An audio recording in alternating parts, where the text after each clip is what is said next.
esperança de mudança. Então a gente pode mudar por meio do voto. Por quê? Por mais indignação que exista para a comunidade conosco, essa política vai continuar existindo, eleição vai continuar existindo de 4 em 4 anos. E cada 24 que a gente coloca lá, esses 24 vão decidir a nossa vida pelos próximos 4 anos. Então a responsabilidade, a importância do nosso voto é muito grande. Então, infelizmente, é o quê? Usar o celular, pesquisa um pouquinho a vida e vamos substituir. Ficou lá 4 anos, fez o quê? Absolutamente nada. Então a gente não vai reeleger. Vamos colocar alguém que tenha uma proposta de nos ajudar. Agora, Mas como é que a senhora vê uma Câmara Legislativa, doutora, hoje, que dos 24 deputados, 18 respondem a processo, estão aí enrolados com a justiça? Isso. Todos eles estão enrolados por situações mais ou menos iguais a essa que eu falei no início. O povo está nos acompanhando ali, Silvia, pelo Face agora. E, queridos do Face, né? Também falando com os ouvintes aqui. Acompanhe que esse debate é muito importante. Essa discussão que eu fiz antes leva boa parte desses deputados que não têm conhecimento a fazer coisa equivocada. Se você buscar desses 18, sem exagero, eu não vou dizer que são todos, mas eu acho que mais de 10 aí tem a ver com o quê? Emenda parlamentar. O deputado, emendas parlamentares e destinação da emenda de forma equivocada. O governo federal hoje tem uma lei que trata das chamadas emendas impositivas. Eu conversando até com os responsáveis por uma ONG, acho que eles não têm conhecimento do que seria emenda impositiva. Todos os deputados, tanto federais como distritais, ou como os estaduais, têm, por lei, o direito de destinar uma parte da verba pública para algum projeto ou para alguma área específica. Certo. No caso do DF, e esse valor, ele muda anualmente de acordo com a arrecadação. Mas o ano passado, por exemplo, foram 18 milhões, né? Aliás, esse ano, essa legislatura. 18 milhões em emenda ele tem direito de destinar. Boa parte dos deputados entende que a emenda é como se fosse assim, ó, é o meu dinheiro e eu dou para quem eu quiser. E eu coloco no projeto que eu tiver interesse. Esse dinheiro não é dele, esse dinheiro é público. O governo federal foi lá e criou emenda impositiva, significa boa parte do dinheiro que o deputado federal destinar vai ter que ser aplicado. O DF tem essa obrigação? Não. E aí eu vou te dizer qual é o grande problema. O deputado, o mais sério que ele seja, ele pega parte daquelas emendas e destina. Vou destinar para escolas, para as delegacias, vou destinar para a cultura, vou destinar para o esporte. Se o governador do estado não tiver alinhado com ele politicamente e disser assim, ó, não vai executar nenhuma dessas emendas, a emenda não vai ser executada. Aí vem o quê? Os conchavos políticos. Vota comigo, deputado. Se votar comigo, se votar de acordo com o meu interesse, se não me criticar, eu deixo você executar as suas emendas. Olha que loucura. Então o poder legislativo não é um poder autônomo, que pelo tem autonomia. Pelo menos com relação à questão das emendas. Até mesmo isso que a senhora está falando, então, reflete também na maioria dos projetos que foram para a Câmara. Na maioria. E não foram passa. aprovados do Executivo. Do Executivo. Então, para mim, interesse do Executivo. Você resolve parte desse problema com um projeto que pode ser proposto para trabalhar a questão da emenda impositiva. Assim como é no governo federal, que a gente tivesse a possibilidade de os deputados fazerem a destinação de suas emendas. Agora não pode ser destinação de emenda de forma muito solta. Aí eu queria, por meio de um projeto, que a gente pudesse amarrar isso. Como? Já houve uma época que tinha umas consultas populares, né? Que chamava-se orçamento participativo. Isso. É muito interessante, porque Sobradinho hoje, por exemplo, Sobradinho tem uma militância, não tem? Pessoas que estão aí cuidando da cidade, que estão em volta dos projetos, que querem ver a cidade melhorar. Então, uma espécie de... Não precisava ser um conselho, que diz que quando você não quer resolver nada, você arruma um conselho, né? Que aí nada se resolve. Mas que a gente pudesse haver uma consulta popular, mesmo que fosse uma consulta moderna, que hoje a consulta moderna é usando celular, né? Isso. A gente tem que se modernizar. Uma consulta que a população dissesse, nós gostaríamos que parte dessas verbas públicas fossem aplicadas, por exemplo, em iluminação pública, em calçamento, em asfalto, na construção de um salão multifunções, por exemplo, que Sobradinho não tem nenhum. Planaltina tem, Gama tem, todo lugar tem, a gente não tem um multifunções que a cidade pudesse usar. Então, nós queríamos que fosse aplicado assim. aí o deputado lá pudesse fazer a indicação e se fosse uma emenda impositiva, que não precisasse de negociar com o governador, tivesse que ser aplicado, o resultado viria? Viria. Então tudo passa por quê? Câmara Legislativa. Ela precisa votar bons projetos que realmente consigam resolver o conjunto. Hoje, quando eu vejo, por exemplo, governador participando, sei lá, do Cidade Limpa. Tá lá, o governador pede uma manhã lá, botando os caminhões de lixo na rua para limpar. Não é que o trabalho do SLU não seja importante, é extremamente importante. Manda eles pararem um dia que a gente percebe a importância. Relevante. Mas para mim, manter a cidade limpa, hospital funcionando, posto de saúde, isso é obrigação. Não devia ser motivo de uma inauguração de um evento o dia que vai limpar a cidade. Gente, tinha que limpar a cidade todo dia. Verdade. Você concorda comigo? Concordo. Tinha que podar árvore, tinha que pintar meio fio. Isso aí é de ofício. Isso aí é todos os dias. A gente sabe a extrema importância que tem o SLU. E falar pra Sandra, se estiver nos ouvindo, mandar um beijo pra ela, que ela coordena essa galera que faz um excelente serviço para nós aqui na cidade. Mas esse trabalho não deve ser motivo, gente, de evento público, pelo amor de Deus. Como se não existisse. Tapar buraco também não é motivo, né? Tapar buraco é motivo. Agradecer. Nossa. O cara vai ali, tapa o buraco e agradece Deus e o mundo. Aí eu fico pensando, quando ele pede tempo com isso, parece que não tem nada para fazer na cidade, nem para decidir. E aí nós vamos entrar na questão da autonomia do administrador. Daqui a pouco eu vou dar um tempo para a senhora mandar um alô para o pessoal do Face. Nós estamos aqui pela Rádio Alternativa Popular FM 98.1, programa Rota Policial. E hoje a nossa convidada especial é a delegada da Polícia Civil do Distrito Federal, a doutora Jane Clébia do Nascimento Silva, ela que é pré-candidata a deputada distrital pelo partido Avante.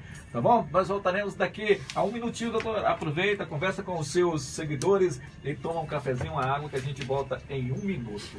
Galera que tá me acompanhando no Face, mandar um abraço, aqui tem uma galera, viu, Silvio, com a gente. Ana Maria, Viviane, Max, Joyce, Adelino, Maria Aparecida, Aureni, Wagner, Glauci Pessoa, Cleuber, Veron, Rádio Web Brasil, meu amigo Davi, lá de Salvador, acompanhando. Davi, beijo pra você. Edileuza Alves, Silvio Sampaio, Eduardo Faria, Eva Ventura, da Igreja de Deus, do RK. Eva, amor, estivemos com vocês aí, foi um prazer. Ainda hoje, vou levar muito tempo me lembrando daquela oportunidade, do carinho que vocês me receberam aí. Beijo pra você, pra dar guia, para suas irmãs. Foi muito prazer ter estado com vocês. Fernanda Oliveira, Maria Neide, Elaine, Genival Rodrigues. Genival, meu amigo da Polícia Civil, agente polícia, trabalha na 35ª aqui. Genival, querido, um grande beijo, tenho muita saudade de você, viu? Do tempo que trabalhamos juntos. Maria Neide diz bom dia. Bom dia, Maria Neide. Luciana, Thaísa, Jana, Maia, Rogério. Gente, tem uma galera aqui com a gente. Daqui a pouco eu mando mais abraços. E eu tive uma primeira parte aqui, que a Lídia, que está ali atrás, chegou atrasada, entendeu? E não pôde transmitir tudo, que foi importante. Em que eu, conversando com o Silvio ali, a gente falava da minha atuação em Sobradinho, que eu tive a oportunidade de dizer que nasci em Sobradinho, sou moradora de Sobradinho. Falei um pouquinho a respeito de emendas, né? E do equívoco, que eu acho que é uma questão que tem que ser esclarecido para todo mundo, como essa destinação de emenda é feita de forma equivocada. O deputado faz uma destinação equivocada, o dinheiro vai para a administração e o administrador não consegue executar. Então ele fez graça. Eu costumo dizer que ele fez graça com dinheiro público e a pessoa que recebeu aquela destinação de emenda fica satisfeita com ele e vai ficar insatisfeito com o administrador, com o Estado, achando que foi incompetência a não execução. Não é. Foi má fé do deputado quando destinou, por exemplo, uma verba de emenda para um projeto social específico e você não tem como pegar o dinheiro e entregar, porque esse dinheiro tem que ter uma licitação pública, tem que dar oportunidade para outros projetos semelhantes também receber esse dinheiro. Isso tem solução? Tem. A partir da Câmara Legislativa, aí sim, o deputado tem que destinar, sei lá, por meio da Secretaria de Cultura, por meio da Secretaria de Esportes, né? Ir lá e destinar uma verba que possa ser disponibilizada para todos os projetos sociais que atuem com o esporte, que atuem com a música. Aí vai ter transparência, vai sair daquele poder dele de ficar destinando para amigos, para conhecidos e para colegas, e todo mundo vai poder utilizar, e você atinge de uma vez vários projetos ou todos os projetos sociais que realmente atuem para incentivar a música, para incentivar o esporte, para ajudar a criança ou adolescente. Então isso é possível fazer? A partir da Câmara Legislativa. Então a gente precisa fazer essa discussão com vocês. E aí, Silvio, eu te agradeço. Eu estou aqui, gente, com o Silvio, policial militar, nosso amigo, ele aqui que toca esse programa. É um programa policial, em que ele fala de ocorrências policiais, candidatos, para que venha aqui discutir propostas para a cidade. A gente ainda não está no momento de pedir votos, porque todo mundo é pré-candidato. Nós só seremos candidatos depois da convenção partidária e que a gente tiver um número. Está chegando, o limite é dia 7 de agosto. Então até lá, todo mundo vai... Aí, a partir do dia 16, nós vamos poder sair às ruas, pedir o voto e discutir melhor essas propostas. Mas hoje, a legislação eleitoral permite que a gente se apresente como pré-candidato e que faça discussão de projetos. O meu interesse em participar de todos esses programas que são convidados para a gente fazer uma discussão séria. E aí eu estava falando para o Silvio o seguinte, que muitos pré-candidatos sequer eles sabem qual é a função de um deputado distrital. Ele não sabe nem qual é, o que ele pode propor como lei. Então esse conhecimento é importante para que ele não passe lá 4 anos sem fazer exatamente nada. E acho que a vida dele tem que ser ficar participando de evento e de inauguração, né? E só aparecer na cidade de 4 em 4 anos. Então a gente precisa de atuação séria. Mas para isso ele precisa, no mínimo, conhecer qual é a tarefa, qual é a função dele. Muito bem, estamos de volta, são 11 horas mais 33 minutos, aqui pela Rádio Comunitária Alternativa Popular FM, programa Rota Policial. Hoje, uma sexta-feira, 25 de maio de 2018, e a nossa convidada hoje é a doutora Jane Kleber, ela que é pré-candidata a deputada distrital por Sobradinho. Doutora, me fale uma coisa, a senhora me falou aí dessa questão da autonomia dos administradores. A senhora foi administradora de Sobradinho 1, de Sobradinho 2, da Fercal. Qual foi a pior dificuldade que a senhora teve em ver que a saúde da nossa cidade não está bem, que a segurança não está bem, que a educação não está bem, e de repente a senhora se passa, tem limites, a senhora é limitada. Como é que a senhora vê essa questão dos administradores de Sobradinho, enfim, das cidades do Distrito Federal? Silvio, uma das defesas que eu faço há um bom tempo e que nós cidadãos, moradores de Sobradinho, moradores do DF, temos que fazer, é a possibilidade de fazer a eleição direta para administrador. Uhum. Em que isso muda a nossa vida? Em tudo. Se você tiver um administrador eleito, ele não fica sujeito aos humores do governador, aos humores do deputado. Hoje, as administrações estão aí para barganha, para troca. Então, o governador acaba dando o espaço para um deputado X, né? Porque, de acordo com a conveniência lá, o deputado vai lá e indica o administrador. E aí, Silvio, acontece uma coisa engraçada. Ele não indica um administrador para trabalhar pela cidade. Ele indica um administrador para trabalhar para ele. Então, tem que fazer e ficar então assim, a senhora está falando para a comunidade que o administrador é um cabo eleitoral do governador ou daquele deputado distrital que o indicou. 100% de certeza. E aí você pega alguns administradores que reconhecidamente pela comunidade está fazendo um bom trabalho, e fazer bom trabalho incomoda, e quando você faz um bom trabalho, aparecem outros que falam o seguinte: ué, mas eu não coloquei ela ali para aparecer. Eu não coloquei ela ali para ficar querida da comunidade, nem para as pessoas acharem que ela está fazendo um bom trabalho. Coloquei ela ali para promover o meu trabalho. Aí fala, não quero mais, governador, tira. Tá. E aí o governador vai e tira. As pessoas falam, como assim? Agora que o serviço estava engrenando, agora que a coisa estava acontecendo, tira. Então, se fizer um bom trabalho, sai. Se fizer, às vezes, um péssimo trabalho, não sai, porque ele não aparece, porque ele não reconhece, e o deputado continua estrela e reinando naquele espaço. Quando você puder eleger o administrador, ele vai ter uma sequência. Ele vai ficar 4 anos fazendo um trabalho pela cidade. E aí, doa quem doer, ele está ali fazendo um trabalho, você pode cobrar. A continuidade é muito importante. E só que não pode ser só eleição. Tem que ter eleição e ele precisa ter uma autonomia financeira mínima. Eu vou te contar os detalhes que você vai ficar chocado, se é que você não sabe. Esse detalhe, então uma pergunta aqui da moradora lá da quadra central, na Marta Dourada, ela pergunta o seguinte, pergunta para a doutora Jane Kleber que qual o seu objetivo de se candidatar a deputada distrital? e como sendo uma delegada cidadã de bem, tem visto todo essa lama de corrupção no Congresso, no Senado e em todo o governo. E como a doutora pode fazer a diferença no meio de tanta corrupção? E eu já tenho ciência de pré-candidatos que já são corruptos e estão aí querendo entrar na casa mais corrupta do país e do mundo. É a pergunta da Marta Dourado. Marta Dourado, concordo com tudo que você disse. Só vou finalizar com relação ao que eu estava falando da administração, depois a gente vai falar do que a Marta está cobrando para a gente aí. Então, o administrador, hoje, ele não paga a luz da administração, não paga água, ele não paga nada. Quando eu fui para a administração, a convite do governador à época, tinha estado o anterior, que era indicado de um deputado X. O deputado brigou com o governador e ele fez o quê? Pegou as emendas dele que estavam no QDD, que é quadro de detalhamento de despesa. Era o dinheiro da administração, tirou todo, ficou zero.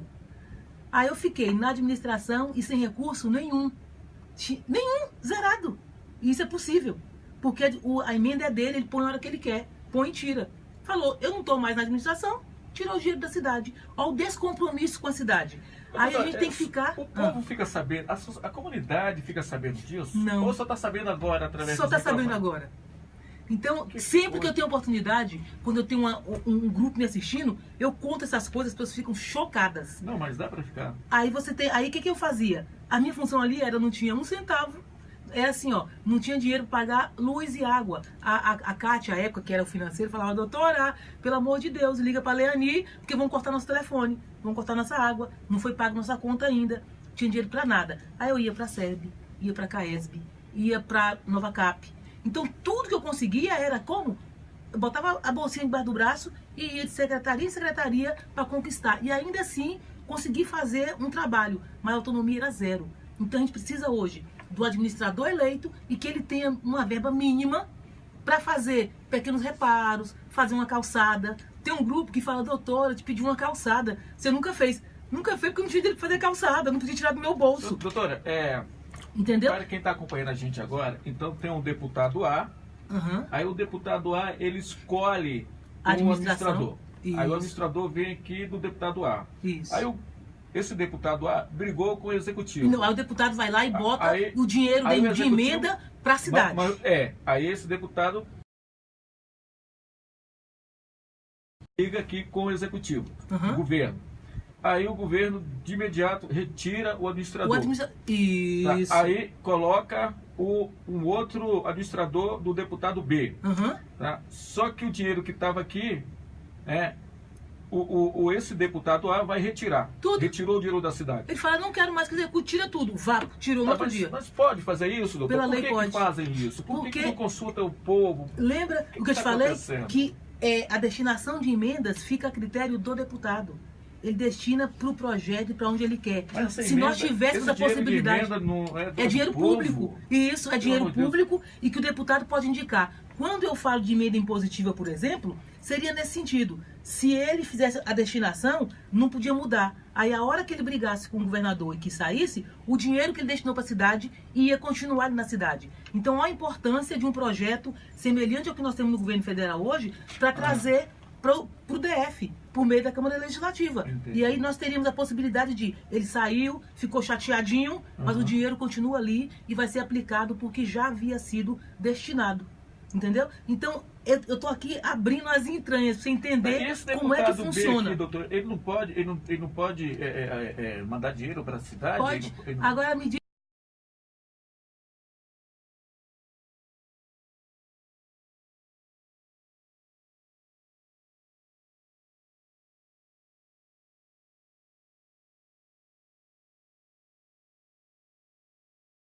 E consegui trazer. Quando eu fui, a minha ideia era assim, ó. Olha só que interessante. Vou te contar um exemplo que você vai ficar chocado, tá? Vamos falar de saúde. A saúde é um caos, né? Total, né? É assim, ó. O DF assumiu a gestão da saúde dividido assim, Silvio, em atividade chamada primária, secundária e terciária, que corresponde a baixa, média e alta complexidade. O que significa isso? Baixa complexidade são os chamados postos de saúde. É aquele primeiro atendimento que a ideia é prevenir a saúde da comunidade, não deixar com que ela adoeça, fazer pequenos exames e tal. Isso. A média é a partir das UPAs, que a gente tem aqui, não é isso? Que já faz os exames mais complexos, envolve o hospital, por exemplo, e a alta complexidade, que seria grandes cirurgias de coração, transplante e tal. Só que hoje o governo não atende bem nem essa chamada baixa complexidade, que a gente precisa mais, que é consulta, é exame, é ali pegar um comprimido, um remédio. Nada disso hoje, infelizmente, consegue ser atendido. E a gente vê o povo morrendo nas UPAs aí, nos hospitais, em todo lugar. Significa, o governador hoje não consegue atingir nem o básico, nem o intermediário e nem a alta complexidade. Nossa saúde, nada funciona. Eu tive a oportunidade, nessas minhas andanças, que eu ando mesmo, de conversar com o Dr. Job. Ele é aqui de Sobradinho, inclusive atende na Salute de Sobradinho. Fui num evento e ele estava lá e ele falou o seguinte: doutora, eu tenho uma parceria, olha só, eu tenho uma faculdade, olha que interessante. A minha faculdade só faz pós-graduação para médico já formado. Não era aluno, estudante. Médico formado quer ter uma especialização. Ele vai para uma faculdade que funciona na 509 Norte. Agora, doutora, o que acontece? Eu tenho lá uma infinidade de médicos, infinidade, e eles não têm a quem atender. Eu precisava, doutora, poder atender na rede pública. Eu faço as primeiras consultas e exames de até média complexidade. Eu falei, meu Deus, tudo que a gente precisa. Poderia como atender, se fosse assim, ó, hospitais poderia particulares. Vir pra UPA, né, doutor? Eu falei, fazer um convênio, hospital particular, em tese, médicos já formados, que estão se especializando, vão zerar a nossa demanda por consulta e exames de baixa e média complexidade. Corri no governador, falei, o governador falou muito bem, fale com o secretário de Saúde. Um dos governos que menos investiu na saúde. Sabe o que aconteceu? Sabe por que não aconteceu? Sabe por que não aconteceu? Por causa de vaidade. Ele falou assim, não pode um administrador de uma cidade vir trazer a solução para a saúde de uma região inteira, que não fui eu que consegui essa solução. E ficou naquela dificuldade. Resultado, a gente ainda tem hoje lá um médico com um grupo, um portfólio enorme de médicos formados, se especializando, querendo atender a população, a comunidade, e a gente não consegue fazer um convênio. Sabe qual seria o custo para o DF? 0. Eles fizeram isso em Belo Horizonte, fizeram isso no Goiás e conseguiram atender comunidades inteiras. À época, eu trouxe o dono da faculdade de Belo Horizonte, ele pegou um aviãozinho, veio aqui para ser recebido pelo secretário de saúde, para fazer o convênio, não aconteceu nada. Inclusive, esse médico, o doutor Job, colocou à disposição assim, ó, a gente coloca à disposição, doutora, de vocês, os meus tomógrafos. Ele fez uma proposta seguinte, durante o dia as minhas clínicas funcionam, particular, a gente abre no horário da noite para atender a rede pública, por meio de um convênio. E aí eles teriam os hospitais particulares de Sobradinho atendendo como se fosse público. Só por meio de um convênio. Coisa fácil, sentar e colocar no papel. Nós não conseguimos implementar, porque sim por causa de vaidade. Porque parte do governo falou assim, ó, a solução tem que vir por minha mão. Resultado, a gente tem aí, ó, as UPAs que não atendem, o posto de saúde que marca a consulta com 6 meses, 8 meses, até a doença agravar, e nada é feito na saúde. Então, soluções existem, mas passa por uma burocracia e pela vaidade das pessoas, e quem toma o prejuízo? A comunidade. Doutora, vamos responder a nossa pergunta. Isso, a pergunta da...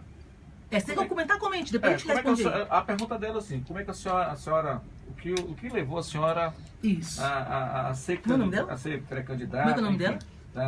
Marta Dourado. Marta. O que levou a senhora a ser pré-candidata, né? Como é que a senhora vê, né, o mar de lama em que está o país aí, a corrupção política, tá? Já tem pré-candidatos, segundo ela cita, que tem pré-candidatos já vem sujo, né? Que já vem sujo, querer entrar dentro da casa mais corrupta do país. Marta, eu vou te dizer o seguinte, quando eu comecei a falar aqui, que até o povo do Face não acompanhou, eu disse que esses diversos cargos que eu ocupei público me levaram para esse caminho político. Eu, à época, tinha uma resistência muito grande e não queria. Só depois do cargo de secretária e de administradora que eu vi que realmente, com a experiência que eu tenho, com o conhecimento que eu adquiri da máquina pública, de como funcionar, eu tenho condições de contribuir. Então, hoje, eu tenho, Silvio, 36 anos de serviço público.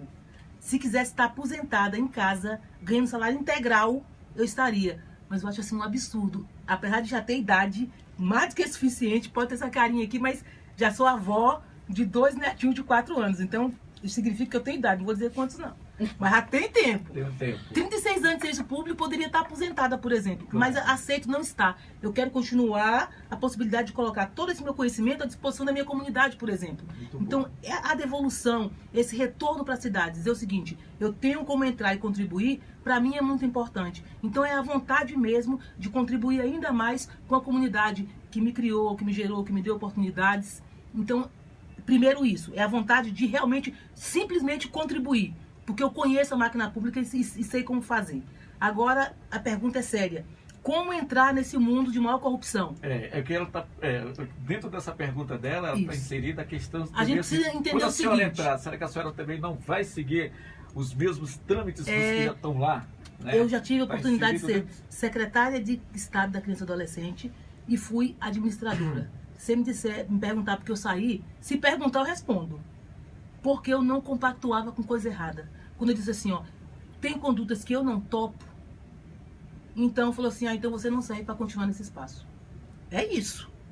Então eu não compactuo com essas coisas. E a gente precisa colocar, ainda tem pessoas que não compactuam com isso. Agora, o momento que a gente disser o seguinte, ó, isso é muita lama, é muita sujeira, eu não participo, então essas pessoas que já são corruptas, esses 18, que já tem tudo nome sujo, vão nadar de braçada e vão ter mais chance de continuar a fazendo a coisa errada. Então, a Câmara Legislativa não vai deixar de existir, eles vão continuar votando e decidindo a nossa vida. Então, para nós, só tem uma saída. É assim, ó, enojado ou não, é a gente participar, fazer uma boa escolha, colocar alguém que possa fazer a diferença e votar, e que possa denunciar, e que possa abrir a boca, que possa orientar a comunidade. Então, é possível fazer? Eu acredito que ainda é possível fazer. Quando a gente fala dessa grande exposição aí, né? Essa nojeira, se abrir o jornal de manhã, meio-dia, à noite, madrugada, vai estar falando de uma operação da Polícia Federal que prendeu alguém, não é isso? Aí se eu pergunto o seguinte... As capas dos jornais de hoje são... Só isso que diz. Isso aqui veio da corrupção. Mas você acha, olha só... no país que aí isso... é fruto da corrupção, né? Mas, Silvio, isso é muito importante, sabe por quê? Isso nunca existiu? Sempre existiu. Só que quem praticava isso ainda era a autoridade, né? Verdade. Se sentia mais importante do que todas as pessoas do universo e fazendo coisa errada, juntando dinheiro, como o outro tinha lá 50 milhões dentro de bolsa, mala e saco, dentro do apartamento. E até ser descoberto, era o doutor fulano de tal, autoridade. É ou não é? Então isso sempre existiu. Hoje, a imprensa livre não permite mais que essas coisas aconteçam e não sejam noticiadas. Muito mais do que antigamente. Muito mais. Muito, muito, muito. Porque já houve uma época em que havia, acho que eles compactuavam o poder. Quem estava no poder era amigo de quem falava, era amigo de quem proibia, era amigo de quem julgava. Eram muitos amigos ali se protegendo. Então hoje está o salve quem puder, né? Você pega um aqui, isso é tática da polícia. Você pega um, prende e fala, vou te meter aqui 30 anos na cadeia. Ó, teu amigo está lá fora, rindo de você. Aí ele fala, vou ficar sozinho não, vou falar também. E aí começou essas delações que estão acontecendo. Dá até pra pedir música no Fantástico, né? Uma foto que eu vi esses dias aí. Nossa! E isso começou a expor para nós uma realidade que já existia. Só que agora nós que antes éramos inocentes, não tínhamos conhecimento, estamos tendo conhecimento. Isso. Então isso sempre existiu e os países no mundo que historicamente conseguiram evoluir, melhorar, foi assim, primeiro atacar a corrupção. Então eu acho que nós estamos no caminho certo de atacar a corrupção, prender os corruptos, e aí a gente precisa estar atento ao seguinte, tem um corrupto que sai, está preso. Sabe o que ele faz? Ele bota a mulher, ele bota o filho. Quem vai perpetuar a corrupção é a esposa e é o filho que ali está em nome do clã. Então até isso, né? A gente precisa perceber. O cara está preso, não vou botar ninguém que é ligado a ele. Não botem, não botem. Aí as pessoas, outras pessoas virão e a gente vai conseguir ir limpando isso. Essa eleição vai zerar? Acredito que não. Mas nós vamos limpar uma parte, porque nós estamos dizendo o seguinte, não vamos votar em quem tem ficha suja. A sociedade daria uma boa ajuda, doutora, se não É só não reeleger esses 18 que estão aí. Tem Exatamente. gente aí que até diploma falsificou. Gente, Tem outra aí que isso. roubou o sindicato, o próprio sindicato qual ele representava, roubou. Isso. Então, assim, essas pessoas estão aí, estão querendo permanecer, né? É fácil. Doutora, o povo também é corrupto? Pois é. Quando a gente fala de corrupção, aí a gente está falando de pequenas e grandes corrupções. Eu já ouvi gente dizer o seguinte: não, a minha corrupção não tem nada a ver com isso, não. Ele só aponta para lá, né? Bota o dedo na cara do deputado, que é corrupto, que é ladrão. É verdade. Só que aí eu vou falar de pequenas corrupções. A pequena corrupção do dia a dia, as nossas, que nos ensinam, tá? Por exemplo, eu saio com meu filho dentro do carro, né? E aí eu tô ali na fila. Gente, quantas vezes aconteceu comigo que me deixa louca? Louca, louca, louca. Deve deixar você também. Aí você tá ali esperando para entrar, você dá uma setinha, que tem um carro saindo ali. Aí quando você vai entrar, cara, vem alguém de lá que sabe que você vai entrar, e entra na sua frente. Aí você fala, como assim? A vontade que dá é de ir lá brigar, né? Mas você, em nome da cultura da paz, você faz o quê? Engole seco e vai procurar uma outra vaga, não é isso? Tá. E aí o filho da pessoa tá vendo ela fazer aquela coisa errada. Você ensina mais com exemplo do que com palavras. Verdade. Vou na fila. Véi, tô com pressa. Hoje o mundo é o mundo da pressa. Todo mundo tem pressa para levar o filho na escola, porque tem que comer, ou porque o carro tá fora da vaga. Tem milhões de motivos para ter pressa. Mas parece que a minha pressa é maior do que a dos outros. Encontro um amigo ali, vou lá e, na cara de pau, paga só essa continha para mim. Quem tava no rabo da fila só tinha uma continha para pagar também. Isso, você fala assim, isso é uma besteira. Essa é uma Não pequena é besteira. corrupção. É uma pequena. Só que começa assim. Você vai treinando. Eu li uma coisa importante sobre o cérebro. Olha que coisa maluca. Você vai treinando essas pequenas corrupções. Então seu cérebro aprende a fazer essas conexões. Porque são feitas com constância. Então ele vai firmando que é aquilo que está certo. E você começa a assumir as pequenas corrupções. Se você nunca tiver a chance de ter um cargo público que dê uma canetada em 300 milhões, por exemplo, vai ficar nessas corrupções pequenas. Ficar com troco, trocar preço de mercado, né? Para poder pagar o mais barato, essas besteiras. Então só trocar o preço e a data e não renovar o produto. Não renovar o produto, que é do outro lado. Isso. Então são pequenas corrupções que você vai se treinando. O dia que tiver a oportunidade, ninguém tá vendo, só você é caneta e falar assim, o cara te faz uma proposta indecente, aí você já tá acostumado a fazer aquilo. Você fazia no pequeno, vai fazer no muito. Então quando você começa a se educar, ó, ninguém tá vendo, tô sozinha, nossa, é uma multidão. Mas se cada um pensar assim, ó, eu vou me corrigir e vou corrigir os meus e vou ensinar os meus filhos, nós vamos criar uma sociedade melhor. A hora que chegar na possibilidade, na oportunidade de um cargo público maior, e que tenha a oportunidade de dar aquela canetada, de dar aquela... Ele vai falar assim, eu não vou fazer, eu vou fazer a coisa certa. Então a gente precisa melhorar como sociedade. E aí tem que prender os corruptos e a gente aprender como sociedade a não praticar essas pequenas corrupções. A gente precisa se treinar para isso. Porque vira e mexe, a gente mesmo se pega diante da situação que você fala, ah, mas é só isso aqui, né? E aquela vontade de fazer é assim que o grande político faz. Aí ele fala, ah, é só uma canetada aqui, eu vou ganhar tanto. Ninguém tá vendo. Aí é questão da ética. Então a pequena grande corrupção tem que ser combatida para que a gente melhore como sociedade. São 11 horas mais 55 minutos. Já? Programa Rota Policial aqui pela sua Rádio Alternativa Popular FM 98.1, cidade de Sobradinho 2, Distrito Federal. E hoje a nossa convidada especial, a delegada da Polícia Civil do DF, doutora Jane Kleber.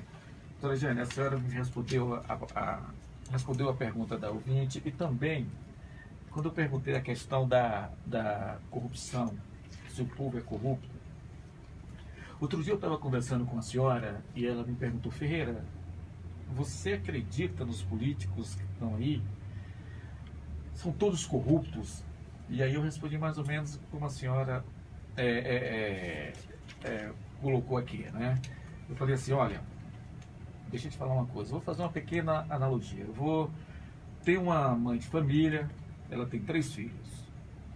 Ela é doméstica, sai para trabalhar de manhã, coloca os filhos na escola, e aí vai e tal, daqui passa um tempo, eles conseguem entrar numa faculdade, digamos.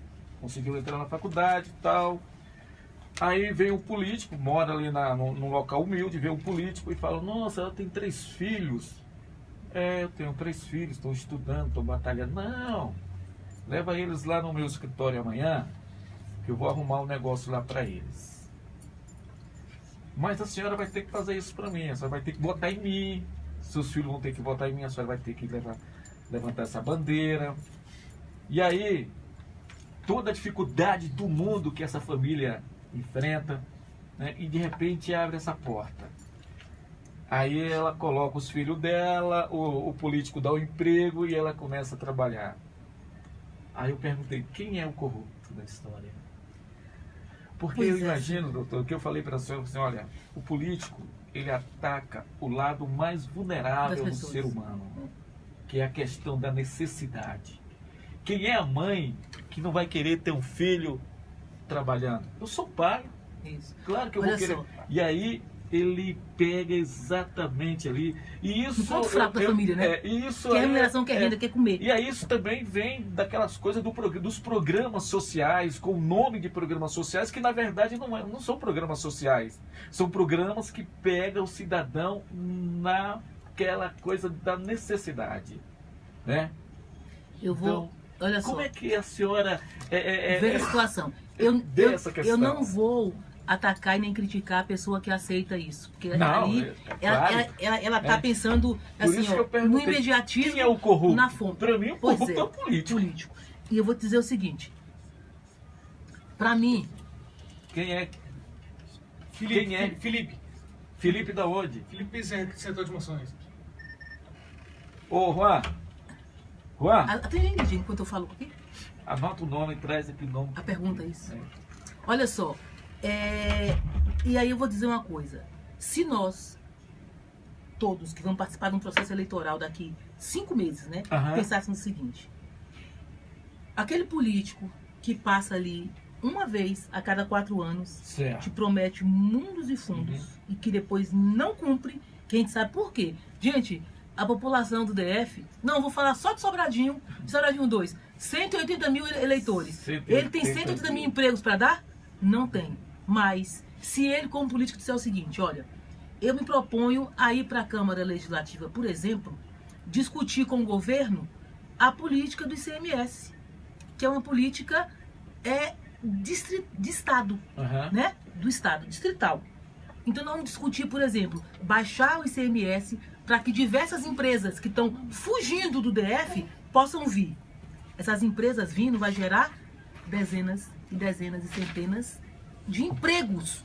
Aquela pessoa que teve uma promessazinha ali, ela pode, de repente, colocou um político sério que vai gerar emprego para ela. Esse emprego vai durar para ela, sabe quanto? 4, 8, 12 anos. Vai sustentar ela, a família inteira, de forma digna. Então a gente precisa de gente que consiga fazer políticas que atinja as pessoas no geral.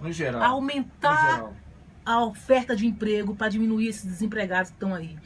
Melhorar a condição de todos os hospitais para que a gente consiga chegar lá, sentar e ser atendido em tempo hábil e não morrer na fila. Entendeu? O deputado distrital pode fazer tudo isso, doutora? Pode. É assim, ó. Tem algumas competências que são da União.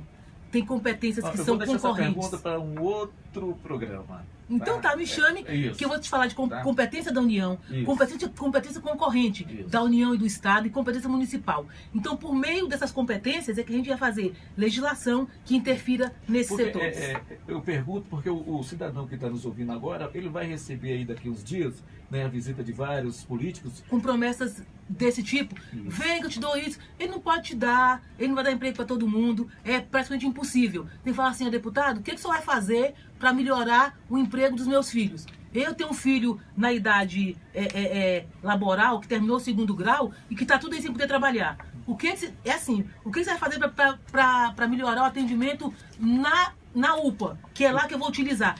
Esse tipo de coisa é muito mais sério. É muito mais importante do que ficar ouvindo promessa de camiseta, promessa de cestinha básica, porque ele te dá uma única vez e depois leva 4 anos sem te dar mais nada. É verdade. Acho que a senhora tem uns alôs aí para mandar, né? Nossa, quando se encerrar aqui, a gente manda os alôs. Não, pode mandar o alô aí. Pode mandar. Gente, a gente demais. Samara Brito, minha amiga lá do Paranoá, querida, um beijo. Conceição Matias, Marcelo Valente. Conceição, você sabe quem é Conceição? É uma figura ali em Sobradinho. Ela vende umas marmitas maravilhosas, deliciosas, mora na quadra 14, figura importante de Sobradinho, formadora de opinião. Ceissa, beijo pra você. Marcelo Valente, Cícero Nascimento, Maria Helena, Neia Gomes. Neia é um amor, uma querida, me acompanha sempre. Gildo, Cris Costa, José Augusto, André Nunes, Eduardo Bittencourt, José Roberto. Gente, eu tenho uma lista assim de 300 nomes. Cícero, Alexandre, Judite, Evanilde, Heloísa, Francisca. Heloísa, amor, esteve comigo lá na nossa barraquinha na feira da Agro Expo Mix. Antônio Oliveira, Pedro Chaves, Auricélio, Gineide, Roberta, Daelson, João Bezerra, lá do Paranoá, Cléo Paixão. Alguns eu reconheço pelo nome, outros não. Shirley, Felipe Bezerra, Saruê do Samba de Sobradinho. Um beijo, Felipe. Rogério, Roberta, Eliana, Maria Eduarda, Den Ferreira, Mariana, Sandina, Rosimeire, Maria da Guia, beijo da Guia, Paulo Roberto, Elaine Rodrigues, Tanata Alves, Noemi Paixão, Noemi é lá de Portugal, ela tá sempre, onde eu tô, ela tá me acompanhando. Beijo, Noemi, Michele Evangelista, Rubens Tai, Ramos, tal. Hoje é aniversário de Leda. Ledinha, querida, Leda de Milon, beijo pra você. Amanhã eu vou estar lá na sua casa pra comer sua feijoada, seu churrasco. Quero nem saber o que você fizer lá, eu vou estar lá com você. Então, um beijo pra você. E, gente, essas pessoas todas que me acompanham, Silvio, pra você ver a importância que é o debate. Falou a todas. Possibilidade. Pode falar todas.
São fomentados. Se você pegar, por exemplo, assim, Silvio, bem rapidamente, quando eu fui da FAP, a FAPESP São Paulo mexe com ciência e tecnologia. Uhum. Então eles têm um projeto seguinte, você pega um edital, olha como é simples, faz um edital, que chama de fluxo contínuo, aquele edital não encerra.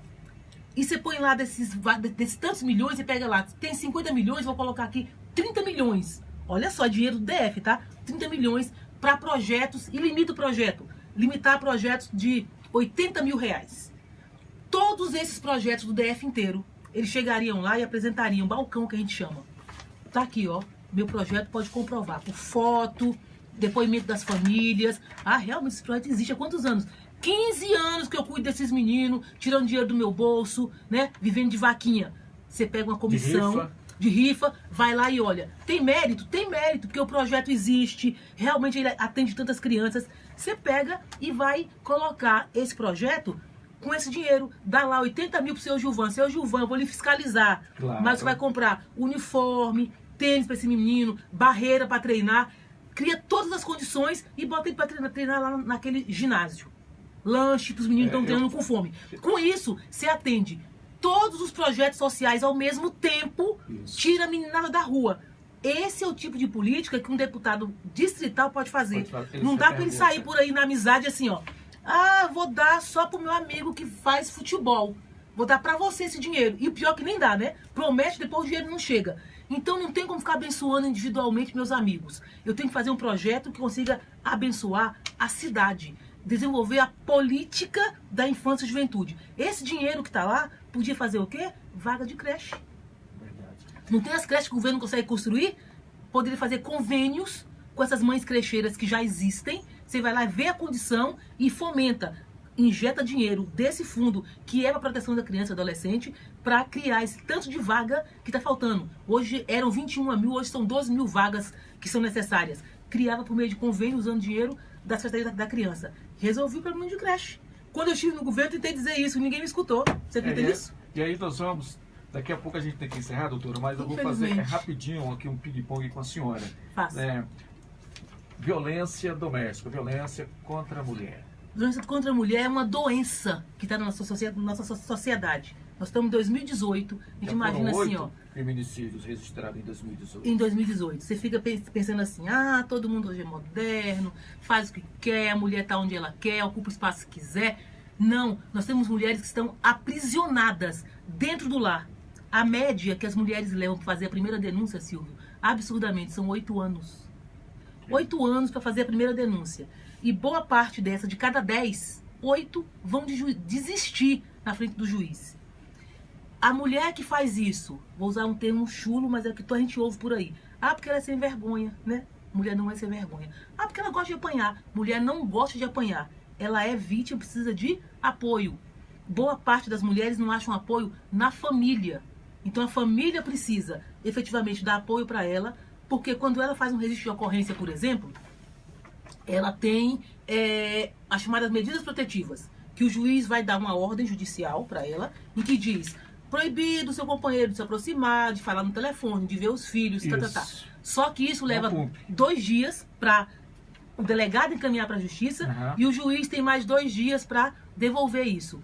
Nesses 4 dias, ela pode ser agredida novamente, muitas vezes. Não, mas tem alguns que não cumprem isso aí, doutor. Tem alguns que invadem a casa da mulher. E agora aí, eu vou te dar te dizer chega lá e a última novidade dessa lei, tá? A última. Em março foi aprovado uma alteração na Lei Maria da Penha que diz o seguinte: todo homem que descumprir essa protetiva agora, ele é preso sem fiança. Quando ele pratica o primeiro crime e é preso em flagrante, o delegado pode afiançar, ele paga a fiança e sai. Se ele descumpriu a protetiva, ele é preso e não tem fiança. Ele vai conhecer a papuda. Então hoje a lei endureceu grandemente. Mas esse espaço ainda entre o registro da ocorrência e o deferimento da protetiva, que a gente oferece é casa-abrigo. Boa parte das mulheres não quer casa-abrigo, porque não pode levar filhos maiores que 12 anos, né? Ela tem que trabalhar, então ela não aceita. Ela precisa do apoio familiar. Alguém que fala assim, ó, vem aqui pra minha casa que eu vou te proteger até que saia a sua protetiva. Porque a hora que ela tiver a protetiva e tiver o descumprimento, ele vai preso e não sai mais. Então, o encorajamento é muito importante para que a gente consiga livrar as mulheres dessa grande violência. E nisso, é esse patrulho da mulher. As meninas estão aqui com a camisetinha patrulha preta. Da mulher. O que é patrulha da mulher? O que é patrulha? Desde que eu saí da administração, um pouco antes disso, as palestras eu já fazia. Eu faço isso para a vida. Mas eu resolvi pegar todo esse conhecimento, tudo que eu faço, e traduzir num projeto que pudesse auxiliar mais. E aí não é só a mulher. O nome é Patrulha da Mulher, porque a minha ideia é empoderar a mulher. Isso. Quando você vê uma viatura, uma mulher com arma na cintura e Patrulha da Mulher, já remete a um monte de coisa, né? Exatamente. Você já falou, mulher não pode ser agredida, mulher tem que ser protegida. Então a ideia é fazer essa proteção. Mas a ideia do Patrulha da Mulher é buscar ou levar essa notícia do direito das pessoas. Aonde tiver, Silvio, um evento, uma feira, tá eu lá, e um monte de voluntário, todo mundo voluntário, a gente vai lá, senta, e eu faço orientações jurídicas. Orientação jurídica, já encaminho para a Defensoria Pública, faço aqueles encaminhamentos que as pessoas precisam. Por meio do Patrulha, eu tenho corrido o DF inteiro, fazendo palestras que para mim são muito importantes, tratando de violência doméstica, abuso sexual contra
25ª delegacia. Você quer saber? Pedi isso muito.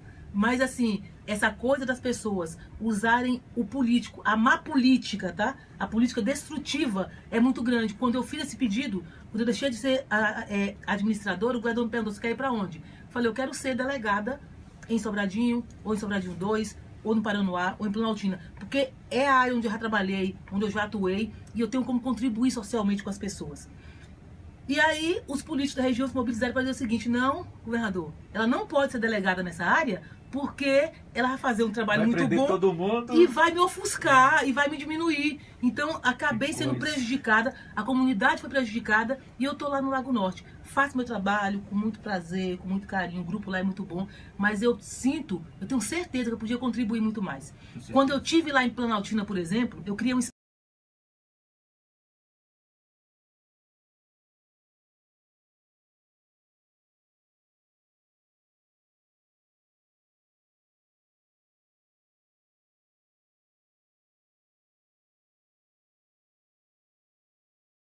E a oitiva de uma mulher para outra é muito mais sensível do que a oitiva do homem. Não tenta dizer que todo mundo é polícia igual. Não. A mulher, ela vai ouvir com mais carinho, vai se colocar no lugar da outra. Então, ela chegava, tinha uma brinquedoteca, cafezinho, uma geladeirinha. No momento que ela mais precisa, que está agredida, violentada, a gente dava aquele grande abraço nela. Essa iniciativa foi tão simples, fácil de fazer, e foi tão importante que eu fui convidada para ir no Senado Federal falar, na época da Lei Maria da Penha, de aniversário da Lei Maria da Penha, boas práticas que o DF estava fazendo com relação à Lei Maria da Penha. E, pasme, depois que eu fiz esse projetozinho ali em Planaltina, apresentei ele lá no Senado, isso virou lei. Hoje, a Lei Maria da Penha obriga todas as delegacias a ter um espaço diferenciado para atender a mulher. O DF cumpre? O DF não cumpre. Não cumpre. É uma das brigas que nós vamos ter que fazer, que a gente tenha em cada delegacia um espaço qualificado para acolher essa mulher que é vítima de violência doméstica. Doutor, a senhora já respondeu aqui a questão da violência contra a criança também, né? Eu gostaria que a senhora falasse alguma coisa rapidinho sobre educação. É um tema realmente bastante amplo e também sobre a saúde, né? A senhora já falou sobre a saúde, mas especificamente aqui sobre Sobradinho. Olha só, eu fui professora, e para mim assim, uma vez professora, sempre professora. Então eu sou professora, sou delegada, sou professora. Não vou perder esse título nunca. Dei aula durante 10 anos, inclusive tem um grupo de ex-alunos que me acompanham. Esse Veron que eu mandei um abraço aqui, Veron, meu querido, foi ex-aluno, a gente se encontrou numa das palestras aí. O Veron, ele só tem um defeito.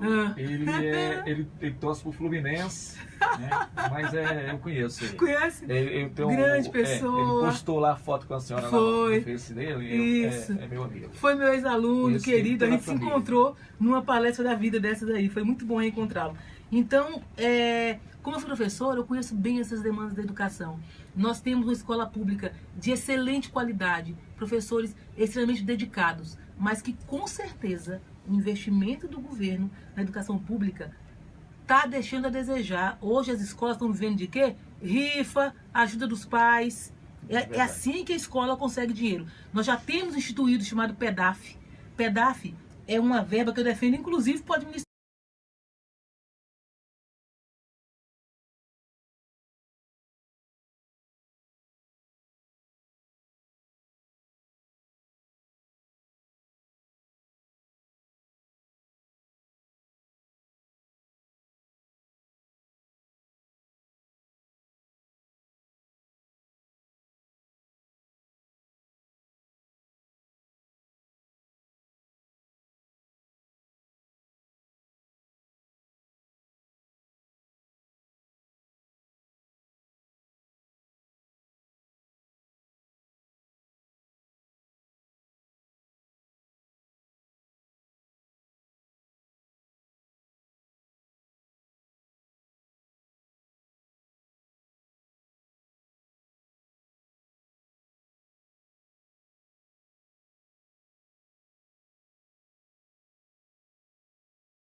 Fundo Constitucional.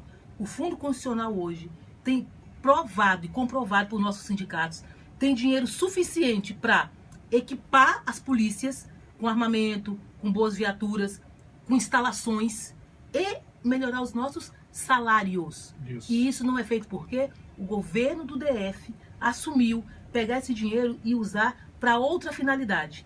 Então ele tira dinheiro do Fundo Constitucional. Então hoje a solução dos problemas dos bombeiros, da PM, da Polícia Civil é simples. É um governador que seja sério e que passe a utilizar devidamente o dinheiro que já é destinado pela União para essas 3 corporações. Eu vou falar uma coisa para a senhora. O que mais afeta hoje o policial, tanto o policial militar como o policial civil, é a questão da saúde. Da saúde, isso. Da saúde. Então, se um pré-candidato deles, um político deles assumir, levantar essa bandeira, eu tenho certeza que ele vai se dar isso. bem. A Polícia Militar, por exemplo, tem um hospital, né, em construção tem um hospital lá, um elefante. um elefante branco que não termina. Então poderia ter um investimento com dinheiro desse Fundo Constitucional para que fosse concluído, e aí teria uma unidade hospitalar. E aí paga um hospital só para Isso. atender toda a demanda do Distrito Federal. E o policial continua com dificuldade. Aí o policial mora lá em Formosa, em Planaltina, em Sobradinho. Tem que ir lá pro Gama, né? Tem que ir pro Gama. Isso. Então, se a gente conseguisse essa unidade hospitalar, que ela fosse implementada, teria um hospital para atender com prioridade, com exclusividade, esse policial militar, que com certeza essa satisfação dele em poder ter a saúde dele, que é muito importante, porque sem saúde ele não consegue trabalhar, atendida, e da família, e se ia vir como retorno para o melhor serviço para a comunidade. Então a gente tem solução, tá? Para PM, Bombeiro e Polícia Civil. A solução é o quê? Fundo Constitucional. Nós vamos conversar mais sobre esses temas. E eu gostaria inclusive para abrir as delegacias. Que as delegacias estão vergonhosamente... Vou falar em abrir delegacia, doutora. Vergonha. A delegacia de Sobradinho 2. É uma vergonha. Eu não chamo de delegacia. Não é delegacia. Porque eu acho que os policiais civis merecem realmente trabalhar numa delegacia de verdade. Isso. Num local onde eles se sintam seguros. Ali é um caixote, que é alugado 10 mil por mês, alugado, não sei de quem é o prédio, mas assim, alugado. Já teria tempo local, de construir uma delegacia. Já tem local para delegacia em Sobradinho 2, já tem projeto, tem uma planta, falta o quê? Boa vontade do governo só, em colocar o dinheiro e fazer a delegacia. E delegacia precisa de atuação. Fica fechada, né? Num período fechado. Agora, Silvio, eu tenho uma proposta que não é, vamos dizer assim, não é popular, tá? Para essa situação. E muitas pessoas poderiam chatear. Hoje, na situação que nós temos, aquela delegacia lá de porta fechada traz mais insatisfação do que tudo. Acontece crime do lado da delegacia e ela está fechada. Atrás da farmácia. Enquanto não se resolve o problema de efetivo policial, e você é policial e vai concordar comigo, é assim, ó. Eu já tive a oportunidade como delegada. Os caras já fazem demais, doutor. Eu acho que já fazem demais. São 180 mil. O efetivo da Polícia Civil hoje em Sobradinho diminuiu consideravelmente. O efetivo da Polícia Militar policiais. Em 88 eram 350 policiais. Hoje a demanda não tem 120. Aumentou, e hoje são 60 com 60 aqui, ó. Não dá 120 policiais. Pois é. E eu vou te dizer o seguinte. Ninguém olha para isso? Eu já tive a oportunidade de buscar preso no Ceará. Eu e minha equipe fomos buscar um preso lá no Ceará, um homicida. Nós ficamos 3 dias numa cidade esperando um delegado que atendia 5. Um único delegado atendia 5 cidades. Aqui você tem, de uma delegacia para outra, 5 minutos de carro. Então, esses 2 prédios, aí você tem pouca gente aqui e pouca aqui, não é isso? A justificativa é, não tem como sair, porque tem que ficar guardando o balcão, guardando as sessões. Se você conseguisse unificar isso, juntar as duas, você teria o dobro de pessoas. Aí sim, uma parte ficaria guardando estrutura e a outra parte iria atuar na cidade com investigação, que é a nossa função. Exato. Então, hoje, tem que ter inteligência. Explicar isso para a comunidade e dizer, nós temos poucos policiais, mas se a gente conseguir unificar as duas, em vez de ter uma sessão com 3, você teria uma sessão com 6. Verdade. Ia ter uma atuação muito melhor. Então, tem soluções, mesmo para esse baixo efetivo, para resolver essa demanda que a gente tem hoje, porque só o fato de ter um prédio escrito Polícia Civil traz mais insatisfação do que satisfação. Porque o povo vai lá e grava, né? Bota na internet e fala, precisei da polícia, a porta estava fechada. De que adianta a porta fechada? não adianta. Então, hoje nós não temos delegacia em Sobradinho 2. Mas precisa que, igual a senhora falou, que os policiais tenham condições de trabalhar. Trabalhei. Doutora, nós temos 4 minutos, daqui a pouco acho que entra o programa gravado aqui. Tá? Eu gostaria que a senhora desse as suas considerações finais, mandasse os alôs finais. Tá? E a nossa cidade precisa de saúde, de segurança, de educação, transporte, lazer, né, para os jovens, oportunidade, um galpão, igual a senhora falou, que oferecesse esses cursos técnicos aqui em Sobradinho 2, no Buritizinho, na Fercal. Gente, eu tenho tanta coisa para falar, Silvio. Me convida de novo. Eu vou Por exemplo, quando a gente fala de um espaço multifunções, isso. Sobradinho precisa disso. Planaltina tem um lugar em que a comunidade tivesse acesso, pudesse utilizar, fazer agendamentos, casamentos, seja lá o que for. Sabe ali perto do hospital de Sobradinho? Ao lado do hospital, que dia foi uma garagem. Era uma garagem de abastecimento do GDF. Isso. Deixou de ser. Quando você entra...